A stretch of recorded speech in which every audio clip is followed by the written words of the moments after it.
Well, my screen and computer is telling me that it's show time. And this is, of course, Journey of an Aesthete podcast. I'm your host, Mitch Hampton.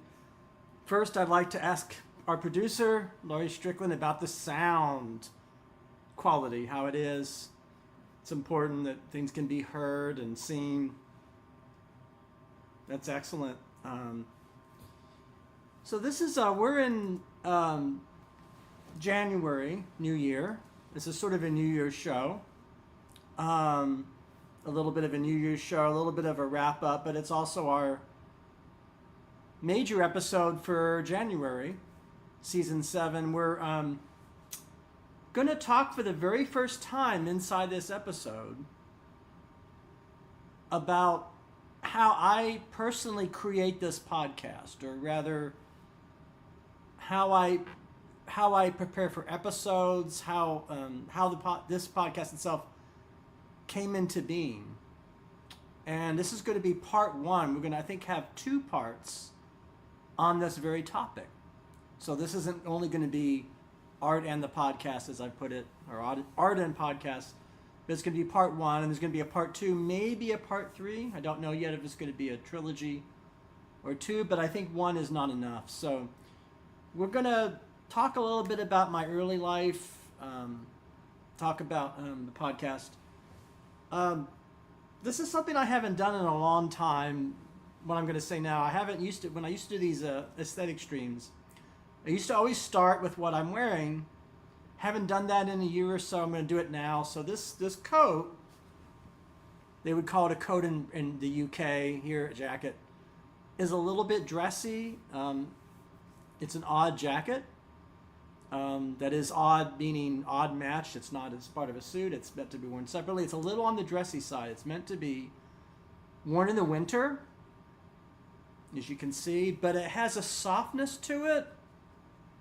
Look at these buttons. This is handmade, bespoke garments. A little on the soft side because it has a little bit of tweedy quality in the cloth. Even though it is dark, it's sort of a mixture of black with little blue flecks in it, which you can't see. Maybe if I put it up there, you can see those little blue flecks. It's related to Donegal, Irish wool, and it is a woolen garment. I'm wearing kind of rather formal tie from Britain. I'm wearing my girlfriend's jewelry, believe it or not. This collar bar that I have on now was made by Joanne Marilyn Davis Woods. Call her Joe. She made this beautiful in silver, and this is a new for Christmas. I got this wonderful, we call it a tie bar, I guess. So a collar bar, tie bar, artificial boutonniere, handkerchief, a kind of a formal vest, and similar to felt, what you would see at a billiard pool table. It's rather heavy fabric. Why am I wearing this kind of clothing? Not so much the style, which is formal because it's sort of a special show.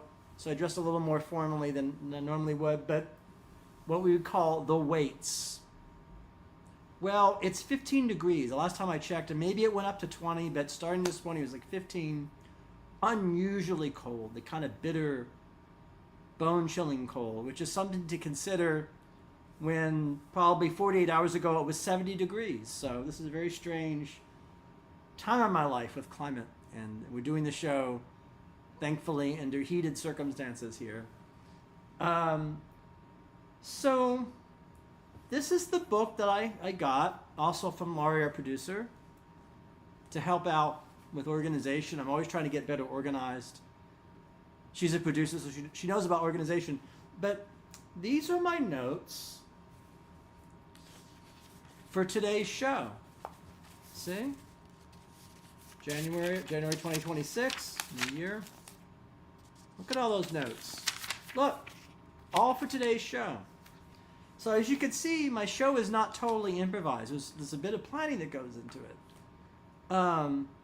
Depending upon the episode or the style or the subject, more or less planning. Today's a bit more. So I'm going to actually refer to this as if it's like a script, as if we're doing a table read. Is that what they call it? You folks do table reads, right? And your profession. and you sit at a table like this. Well, I'm going to get out my glasses. I'm going to see what I plan for today. Let's see here. January 15th show. I have at the very top cultural education. Now, what do I mean by that? So, to really talk about our show, we kind of have to go back to 1967, 1970, 71, 72, 73, 74, those years, for age 5, 6, and then later on, late 70s.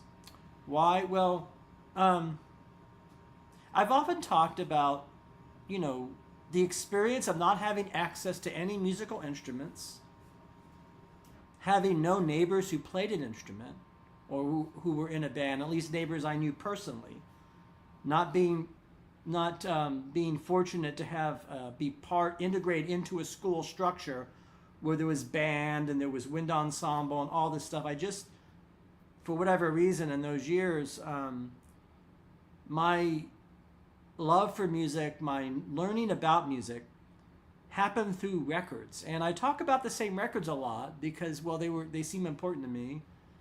The little Miles Davis French film soundtrack for Louis Mal, the Elevator to the Gallows, with Jean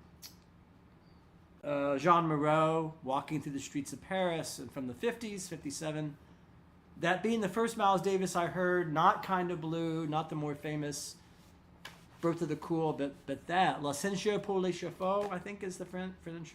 So that was a little record on Fontana Records, a French record company that... and I talked about the Beatles' Sgt. Pepper, which came out the year of my birth, and I did listen to Sgt. Pepper, and my parents would put on, I'd play over and over again. I would have to ask them to play because I'm fascinated with A Day in the Life. The whole album, Sgt. Pepper, Mr. Kite, and all those odd songs and that sort of English music hall influenced Beatles. So I'm a creature of Sgt. Pepper in that sense, and Miles Davis. But I especially loved A Day in the Life. And it was kind of an orchestral song, as you know, and it has a sweeping strains and George Martin and orchestration. And I think, I guess that the important thing about all these records, and this is the real kind of the supreme theme or idea, is that like all of us, we aren't really choosing any of this stuff, like the stuff I'm describing.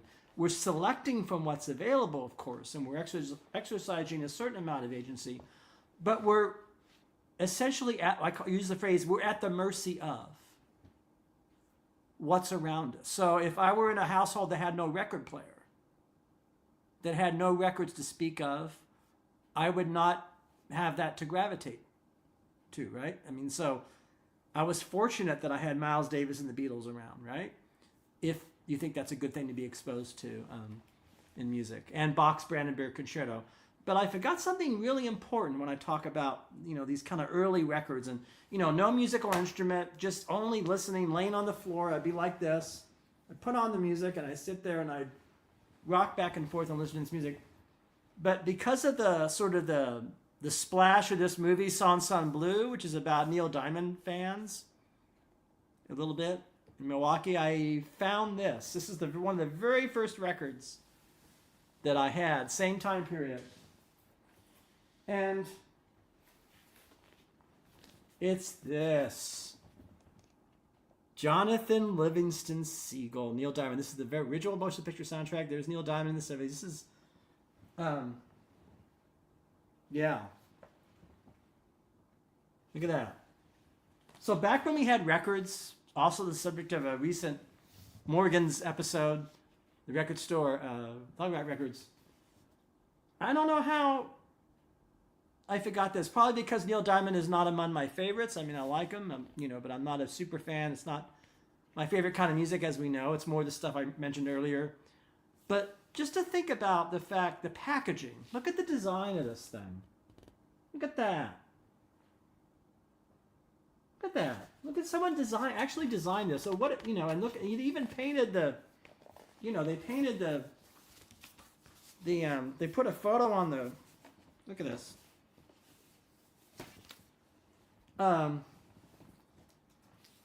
If that weren't enough, of course, remember the little booklets. Now, this kind of stuff with the you can see here. Can you see that embossed? Yeah. So they really wanted to give you a lot for your money in the 70s. If you bought a record, they'd give you pictures and tickets and, you know, kind of photographs and poetry like Rod McEwen's poetry, right? Or, and, you know, lyrics, Dear Father, and this, and of course this is a very, if you know the movie The Ice Storm, the An Lee film based on the, I think, really good Rick Moody novel. All the characters are reading Jonathan Livingston Seagull in that novel because of the time period, the sort of the self-realization, Esalen, of course, Werner Erhard and S. That's all kind of the ethic of this film about seagulls and this music. But I thought it was great to discover one of the very first records I held in my hand and I listened to. I think because my dad was a Neil Diamond fan. I think at that time he was. So I think of all this as sort of cultural education, almost cultural literacy in a sense. So for example, if I were... So I was born in 67, as I said. If I were born in 1992, like so many people are, there's such a huge swollen generation, there's so many of them, millennials and Zoomers and the folks born in the early 2000s, 90s, I may have been stuck with growing up in a household where, I don't know, maybe the music was very different. Maybe Garth Brooks is what everybody listened to and not Miles Davis and the Beatles, or maybe the parents, or maybe they didn't listen to music at all, or maybe... You know, I'm getting ready for this true crime episode with Deb about serial killers, and Richard Ramirez loved to crank up AC/DC while he raped and murdered women, and he did do that and wore the AC/DC. So maybe, who knows? Maybe Back in Black was what my, let's say I had parents that were deadbeat parents or drug addict parents or rock and roll parents or whatever you want to call it. I don't want to cast any aspersions on AC/DC fans, but or saying AC/DC fans were all serial killers like Richard Ramirez was in the 80s, but that could have been my environment. So it's all environment. And so that's why I think environment's important. Environment, literacy, exposure to things. One of my earliest concerts, of course, was the Jackson 5 at Madison Square Garden. And I love the sound of that music. And Michael Jackson and family and company in those years as children, they literally did covers of Sly and the Family Stone. They didn't just do ABC. And so I was exposed to a cover, their version of Stand and Everyday People, you know, Sly Stone. And it's kind of a mystery, you know, why is it that I really resonated with the Jackson 5 concert? Maybe it was Madison Square Garden in New York in 1970. I don't know. I think I just loved and preferred, you know, what we would call African American or rhythm and blues music more than I did the more pop kind of Neil Diamond music. Although I did like the orchestration of Neil Diamond, which just fascinated me. I also listened to Jesus Christ Superstar. We called it the Brown Album. And I went to see the original show of Ted Neely. Again, as a 2 or 3 year old, I went to the original production of Hair. Diane Keaton was in that cast, I think. I mean, they had some notable people in the cast. And, you know, as you know, in the original Hair, everybody gets neck edge streaks, takes off their clothes.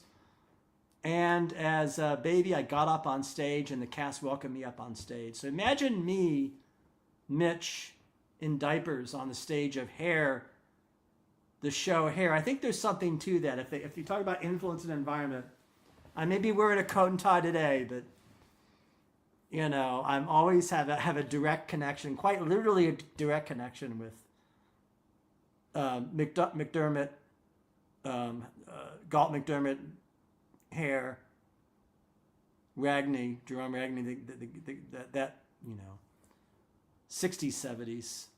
Yeah, it's amazing. And I remember being on stage with these people, just let the sunshine in, you know?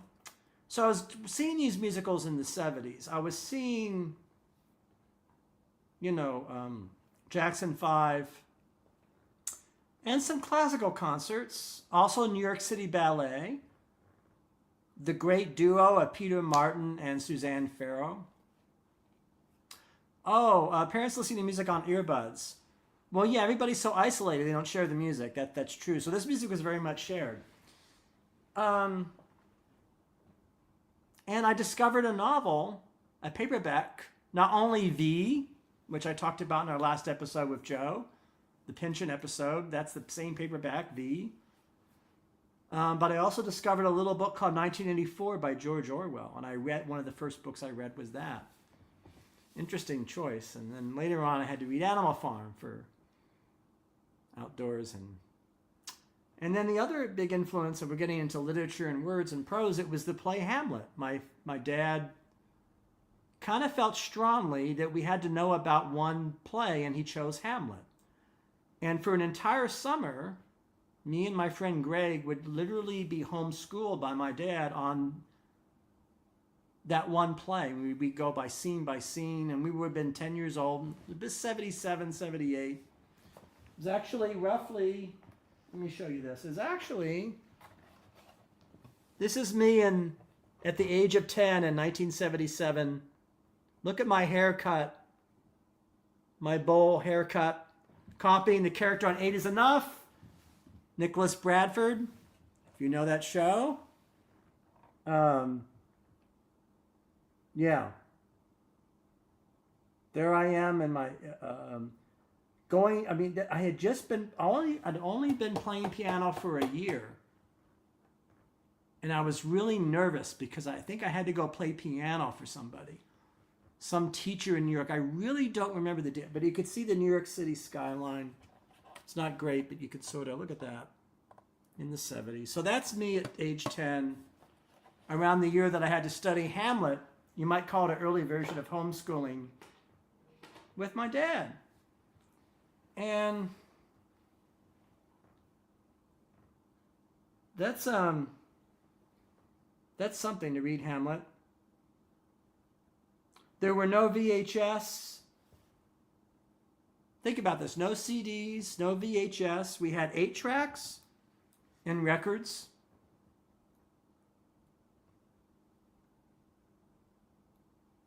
Yeah, interesting.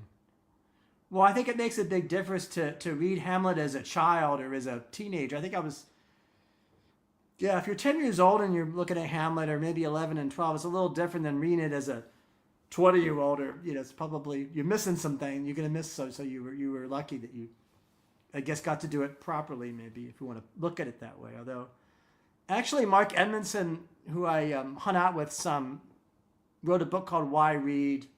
He also wrote a book called Teacher. He's on the dream list of guests. I haven't written a letter to Mark Edmondson. Mark Edmondson was a student of Harold Bloom back in the 80s and 70s, 80s. He said that Shakespeare's for everybody. He says that he always took his kids to see As You Like It and Midsummer, and he says his children enjoyed it.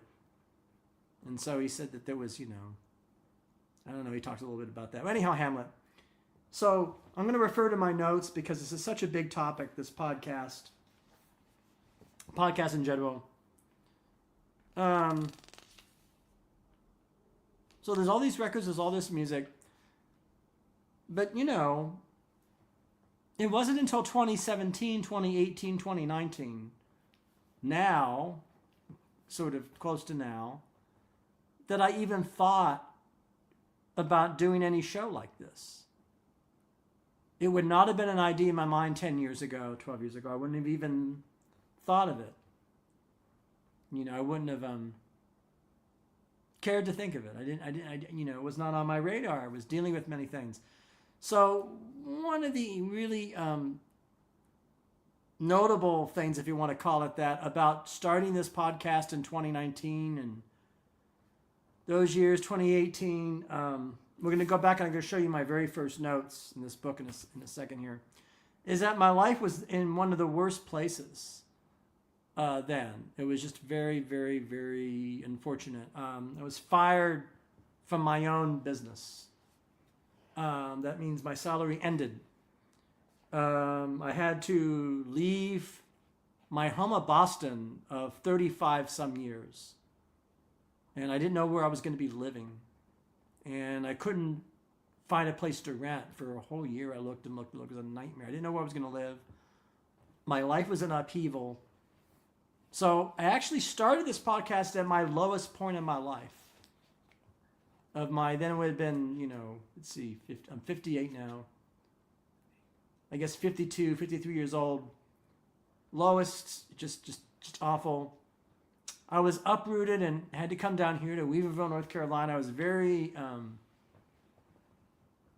I didn't know, this is a new culture. I didn't know what I was doing.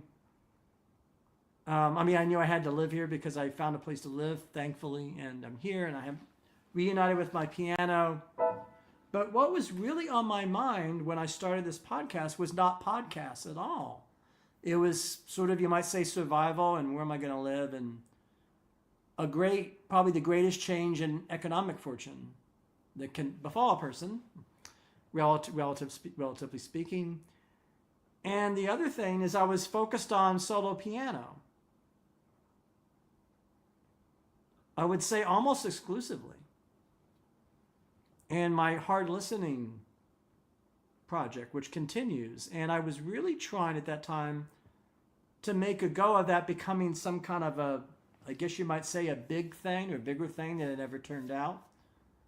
And so I didn't know what was going to happen with that, but a lot of energy went into that, composing and practicing piano. So it's interesting that I came down here and was reunited with this piano.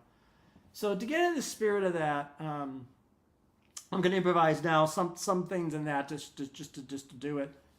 Kind of what I was thinking of. A little bit. Get a drink of coffee here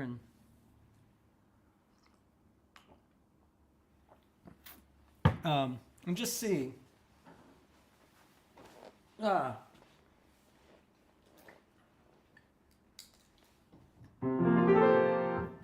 does that sound?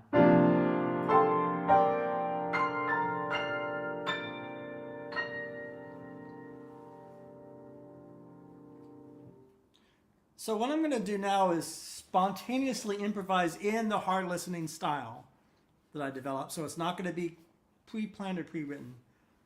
Close to total spontaneity. See what happens. It won't be long. So don't be.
Something like that.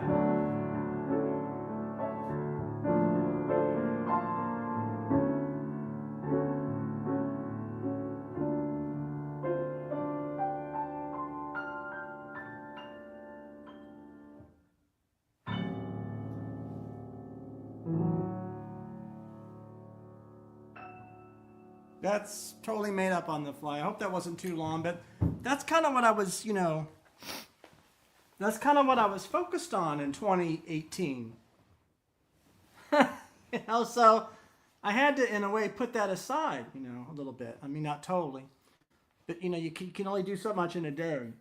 And so when Lori suggested I do an episode on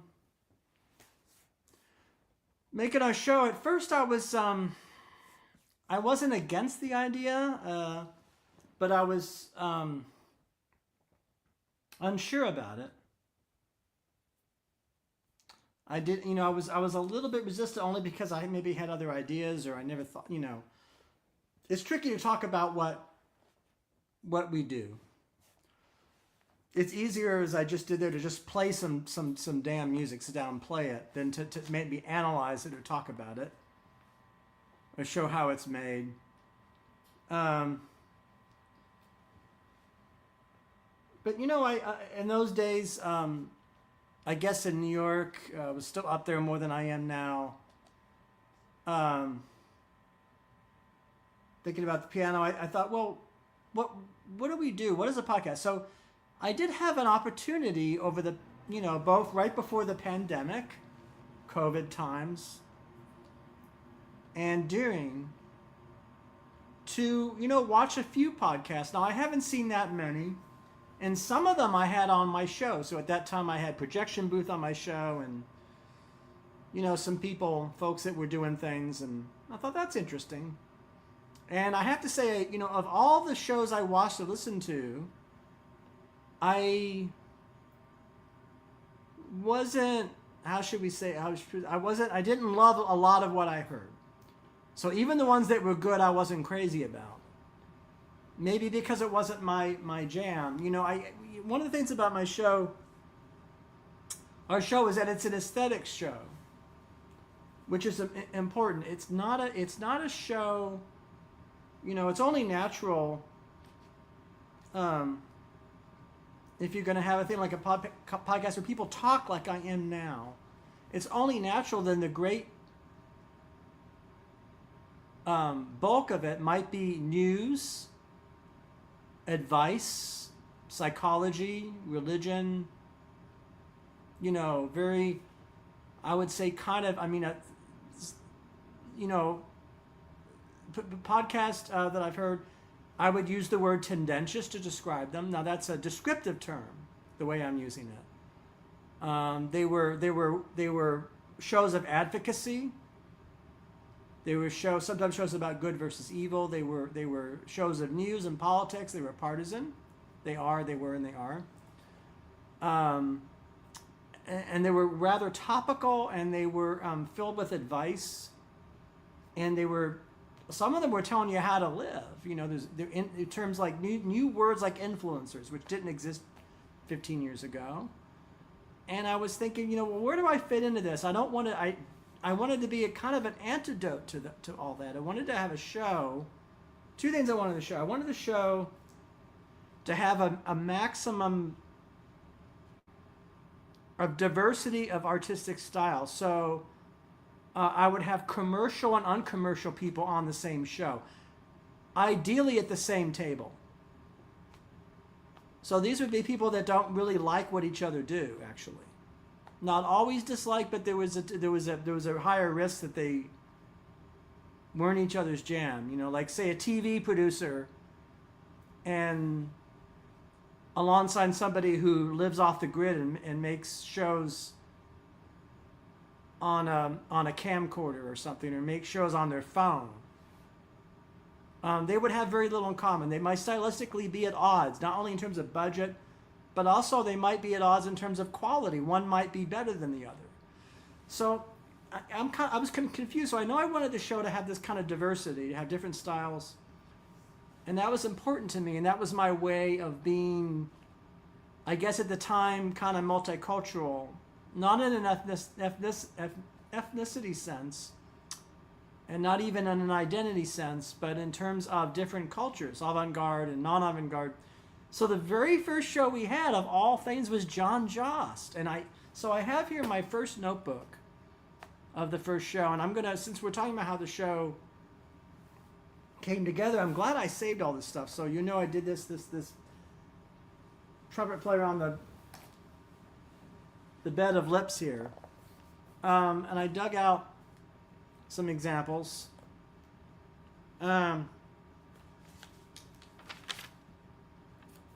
Of the notes I took.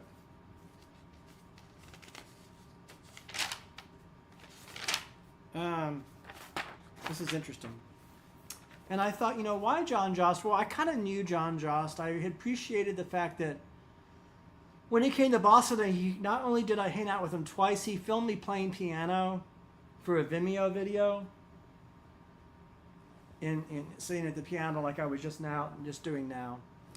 And I thought his films were interesting, but he's I think he was our first show. He's thoroughly, I'm going to say some adjectives, thoroughly, is he intransigent, independent, uncompromising, iconoclastic,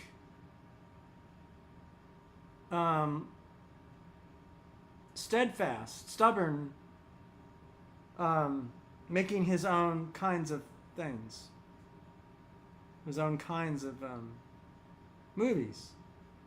And that's an interesting way to start with a person who makes films totally from scratch, not for a studio. So when I plan an episode with a guest, so I want to talk a little bit about the ethics of having a guest. So that was really important, was and is really important to me. So when I have a guest on the show, I think about that guest as a person before the show to the degree to which I can.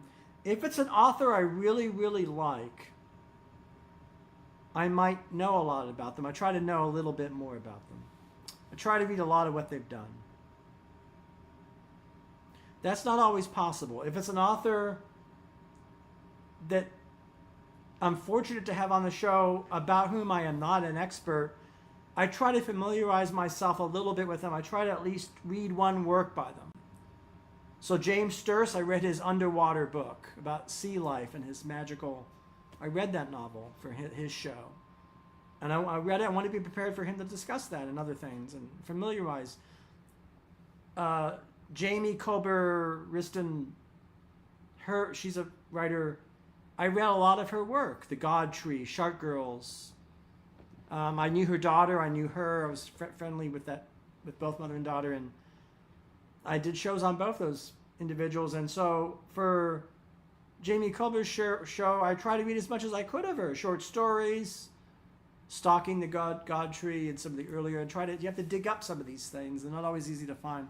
In the case of John Jost, I had seen in 1987, 88, on television at 3 a.m, Rembrandt Laughing. I guess PBS screened it, and then of course, around the same time I saw also, because it was on PBS, all the Vermeers in New York, 2 big hits of his that were successful. So this is what it looks like when I have a show. Very first, let's look and see what it looks like here.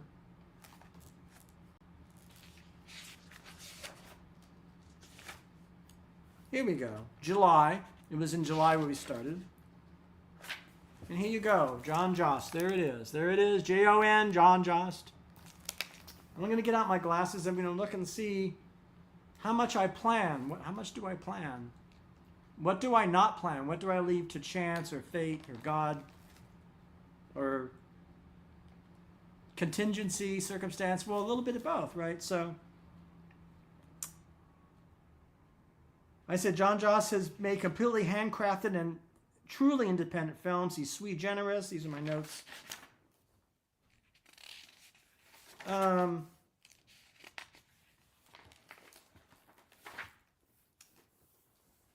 Let's see here.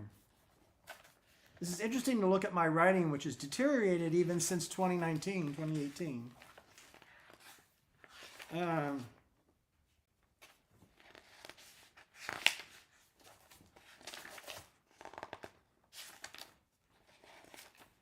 I had Daniel Kramer on the show. There were a lot of film people in the beginning. See, I love film. And so I had even Mel Mayron, Film Associated, Andrew Bajowski. These are all in this book. And so what I will do is I'll write the person. I'll say guest notes. Now, this is for Daniel Kramer. And I have on here Overwhelm the Sky at the top.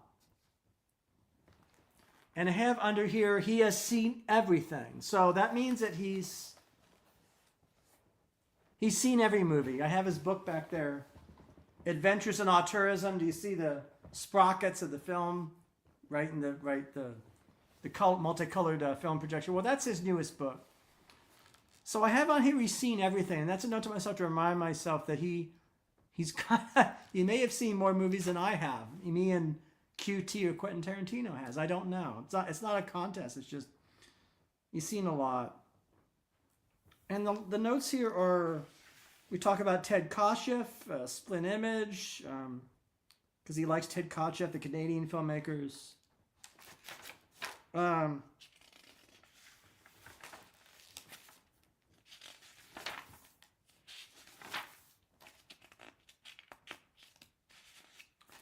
Here's some notes for Thomas More. So I have here Thomas More.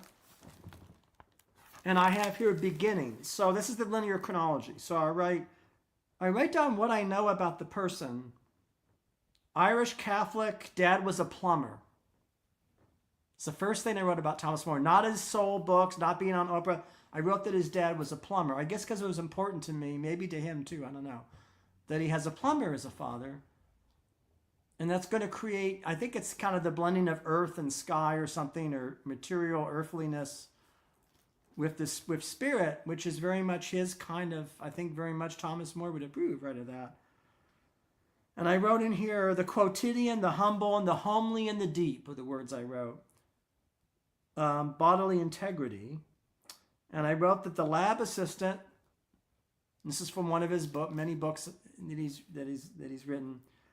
He was doing a job as a lab assistant. His lab assistant says, "You will always do the work of a priest, Tom. Even if you don't go into the priesthood, even if you go into marine biologist, you will be something of a priest." And James Hamilton. So these are kind of where I write names like I write to remind myself, like Ficino and Plotinus. Which brings up another matter. So I'm rather well educated in terms of shows. So I try to read all this stuff for a guest, but I also try to really be versed in some of what we call classics a little bit.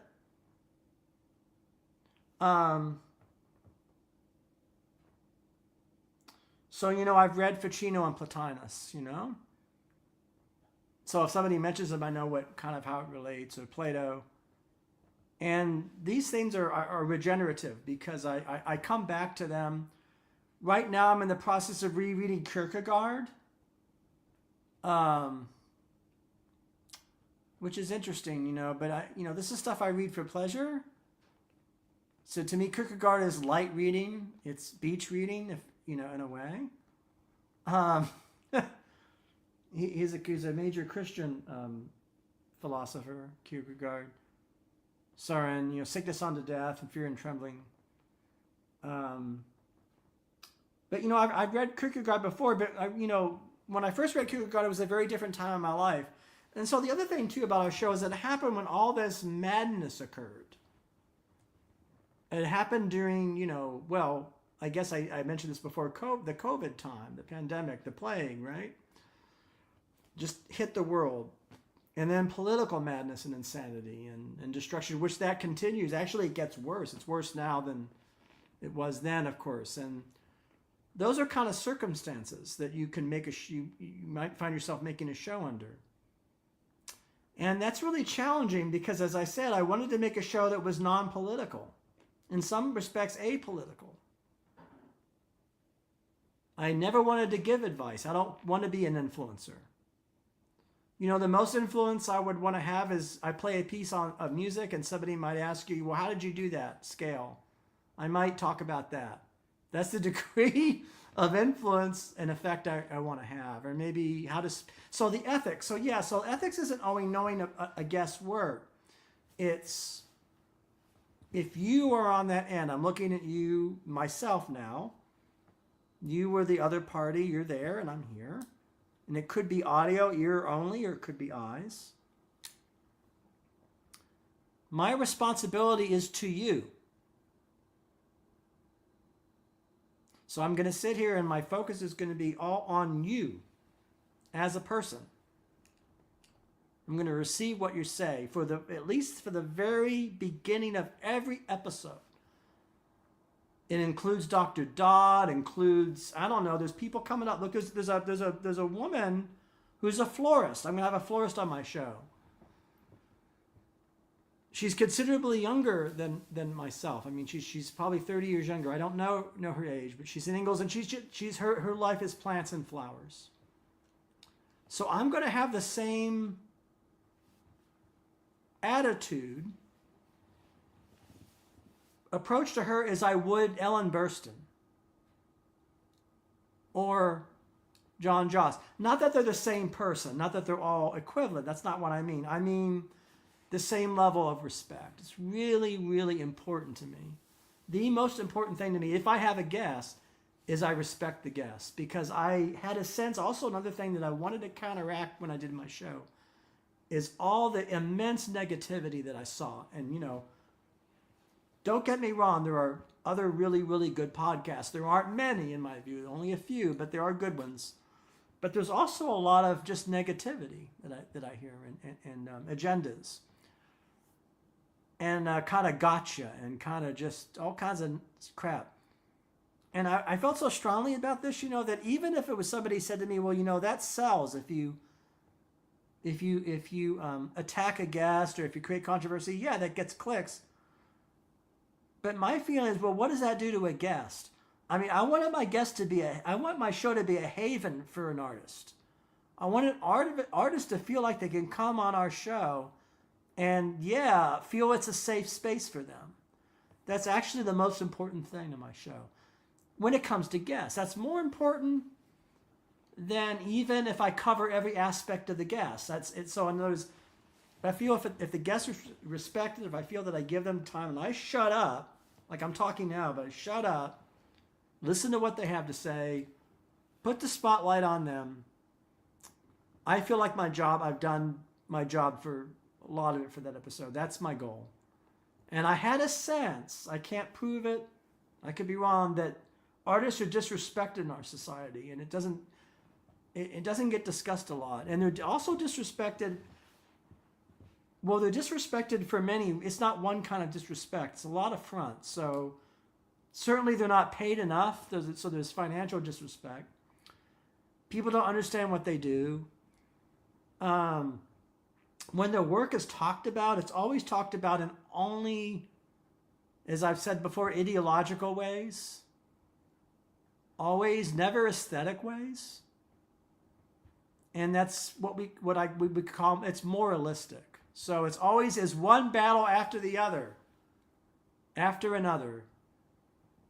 It's always is that, I don't know. Well, I saw a headline is it a CIA op movie? So did the CIA make that film to give us bad politics? Is PTA in the pocket of big business? Just is the most absurd, you know, because it's a political movie, and is it on the right side, and does it treat African-American characters well? I mean, that's all anybody talks about. They don't talk about the actual movie, because when you're watching one battle after another, you're watching Sean Penn's outrageous, the way he uses his body, and he gets a hard-on, and strange, you know, this revolutionary, this woman, he has this erotic dance with her, and they're wearing combat fatigues, and, you know, people have guns. So what I'm saying is that there's the feeling of the movie, and that's really what the movie's about. The movie is about this person talking to their dad. and they've had a hard time in their family, and it's a daughter and dad are having an argument at a ramshackle kitchen table. I think that happens in the movie. That's actually what the movie's about. It's about that. I mean, I'm not saying these other things aren't important in the movie, but they're less important. But people, this is the problem over and over again, that they want to make everything into a policy paper, a position paper. And that's profoundly anti-aesthetic, and I wanted my show to counter that. So, it's interesting. I'm trying to find so it's the feeling you get when you're watching a movie. It's the feeling, because the feelings is actually, it's actually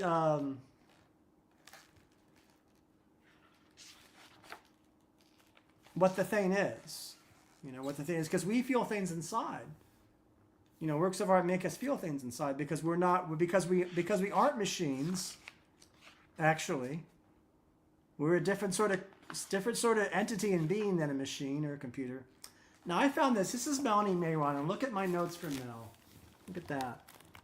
Melanie Mayron. See the heart. First thing I mentioned is car wash. I don't know why. Michael Schultz, who died recently, the great African-American director. His style I mentioned here because he directed Car Wash. I mentioned the cast of Franklin Ajay, these great actors, Bill Duke, Yvonne Dixon, who also directed Rock for Fowl's episodes and was a great actor. Antonio Fargas.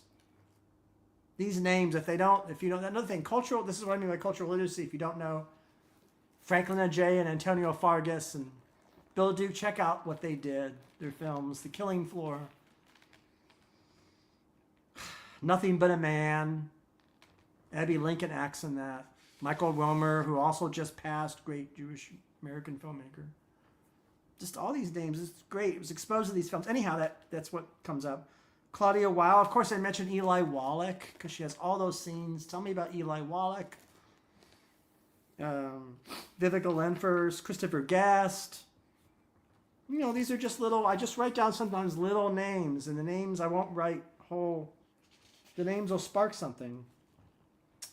I have here the sacred space of the actor. That sounds pretentious, but that's what I felt when I wrote it. The sacred space of the actor.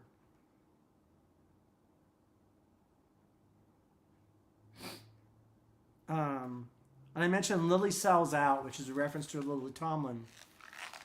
Mazursky. See, I had Mazursky and Valerie Harper. It's my chicken scratch. And of course, she had just done a film called Snapshots with Brooke Adams and Piper Laurie, which I recommend. Watch Snapshots if you haven't. You can stream it. It's really good. She had done that year, and then she had just done that, I think, when we did our show. So that was all on my mind. Here's Jane LaCroix. Sometimes there's just 3 phrases, and I had here, number 1, rock and roll dad and cocaine written here. I don't know what that means, but pioneer of love. I mean, it's a reference to her family issues. I don't know. Rock and roll dad. I thought that was interesting. Free thinking mom. That's what I have on here for Jane LaCroix.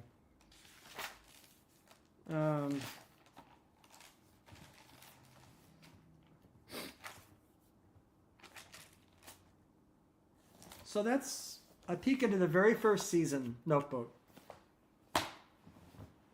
Very first season of our show. And when you're doing a show, the great thing about doing a show like Mel Mayron, I planned all that. I saw everything she'd done. Hustling with Lee Remick and Joseph Sargent. Joe Clayburgh, Lee Remick, and Mel. When you mention these things, these artists are hungry to talk about them. No one asks about these things. And they can really get into it. They'll think, I remember when this occurred. And they'll tell you a story. So many stories, There's a lot of stories there. Like the fact that Mel lived with the Mazurskis for a while when they were doing Harry and Tonto, which is interesting. You imagine a film director putting up an actor who needs a place to stay. He and his wife that's great, right? So January, what did I leave out? I'm sure I left out a lot.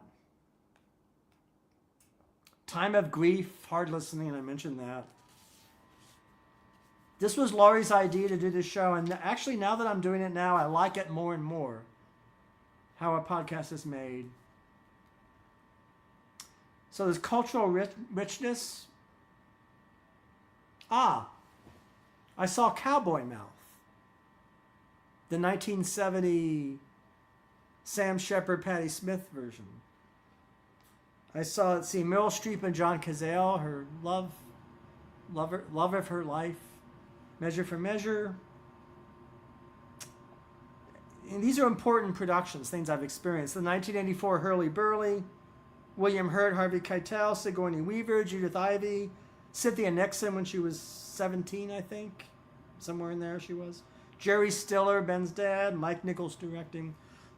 Saw that. That same year, Sunday in the Park with George, Mandy Patinkin, and Bernadette Peters. Stephen Sondheim. So it does something to you when you experience shows like that. It really, really does. I mean, it does something to me. I'm not the same person. And you know, when I'm doing this podcast, I'm bringing that experience into the episode. It's not so much it's not only that there's a kind of prestigious, maybe famous things in the world that are created. It's also it's the cultural diversity aspect. You're actually experiencing the difference between one kind of thing and another. So if you see Cowboy Mouth and you go and see Jesus Christ Superstar in the same time frame, you are actually experiencing the breadth of the arts, because those couldn't be more different. They're both on a stage, but one's in a ramshackle church downtown and one's in a Broadway. They're just, I mean, there's a rock commonality, rock and roll commonality, but they just couldn't be more different.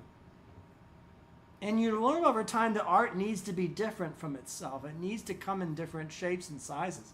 It needs to have different durations, short and long. It needs to be made by different kinds of people.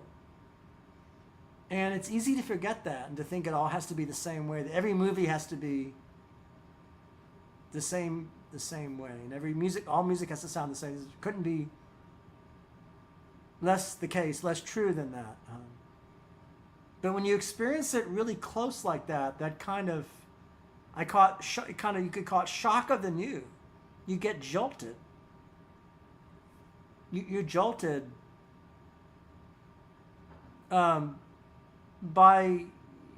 you just learn that there's not one kind of play, obviously. If only because people making plays are just doing it so damn differently from each other. It is a profound philosophic question what the commonality is. I mean, there is commonality, but there's also, comedy and tragedy. It's like Billy Wilder talked about how he always wants, Billy Wilder is on the record as saying he doesn't like to make dramas if he can help it. Anytime he has a project, he tries, if at all possible, to make sure it can be a comedy. He only does something else, melodrama, tragedy, as a last resort, only if he can't make it comic. And that was his rule. So Judgment at Nuremberg, which he did, couldn't be comedy, of course, but that's an outsized, in the Billy Wilder filmography, that's the exception. That's unusual. It's more like the Irma la Douce in The Apartment, and Some Like It Hot, right? It's more those type of pictures. But comedy itself has such a profoundly serious. All comedies, if they're good comedies, are so profoundly serious about ourselves, about life and death, about fate, about love, about conflicts between men and women, and men and men, and women, and as is Some Like It Hot, of course, and cross-dressing and gender. It's a movie from the 50s, but it's all there. Play that film today, Some Like It Hot, and it could not be more relevant in all of its time-bound datedness of 50s and Marilyn Monroe and Tony Curtis and Jack Lemmon. If I put on Some Like It Hot now, see them doing those songs running wild with ukulele and on the train. There's nothing more relevant, really, in a sense, than that. And that's another thing about art, is that it can be both very diverse and also speak across great distances, vistas of time. So 1957 could speak to me now. Right. So I discussed the ethics of the guest, and that was always important to me. I don't always feel like I do that the best that I could. I try. And, many circumstances, again, I can't be an expert on everything. I'm only one person. I don't think I'm a full polymath. I'm polymath adjacent. There's things I don't know, but I try my best, and I try to at least read one work by an author.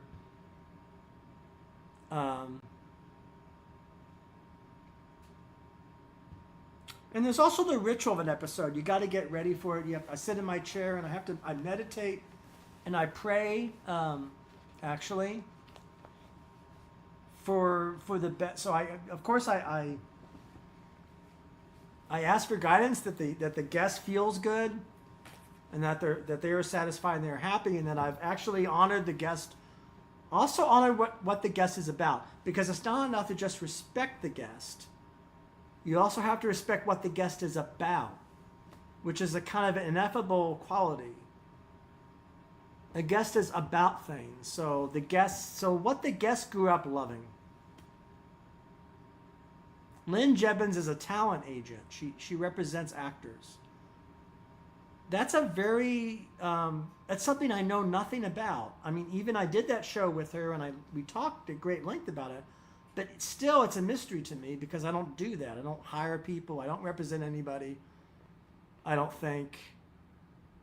But she talked about hiring, actors having to be put in shows. And in that show, I had to honor what Lynn Jebbins was about. So she's about a woman who was a roadie for a southern rock band in the South, moves to New York and wants to join theater and acting, and does it with gusto, and actually was involved in one of the great musicals of all time, Fats Waller's Ain't Misbehavin', the production I saw in 1978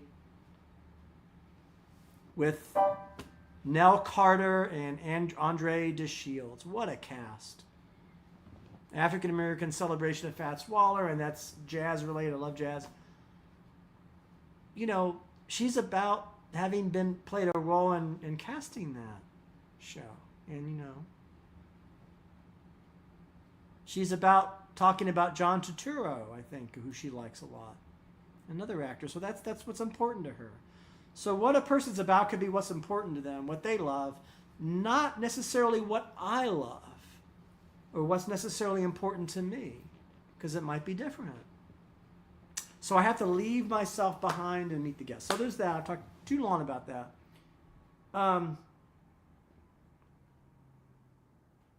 I think that might be all for the moment, for part one of this is how I do a podcast, Other people will do it, of course, very differently, as they should, because they're not me, and also they're doing different kinds of shows, Again, my show is not a wellness show, and it's not an advice show, and I'm not uncovering secret conspiracies on my show, or hidden forces. That is not... I might uncover a hidden force in the production of a show or a TV show that maybe... So here's a hidden force. Dick Van Patten learned that his show was canceled in Variety magazine. No one told him he didn't have a gig and he wasn't returning to that production. He had to read that his own show was going to be canceled, and he was out of a gig in Variety. So that's a kind of very transparent behind-the-scenes story about one, in that instance, hapless poor actor who's encountering how things can be done kind of in a little bit shabby fashion. I don't know if that was I'm not a TV actor, I'm not in that world, but maybe that's a behind the scenes story. So please like and subscribe to our show, Journey of an Aesthete. And we will return for part 2 of this and future shows. And I hope I shed a little put a little spotlight on how I make shows,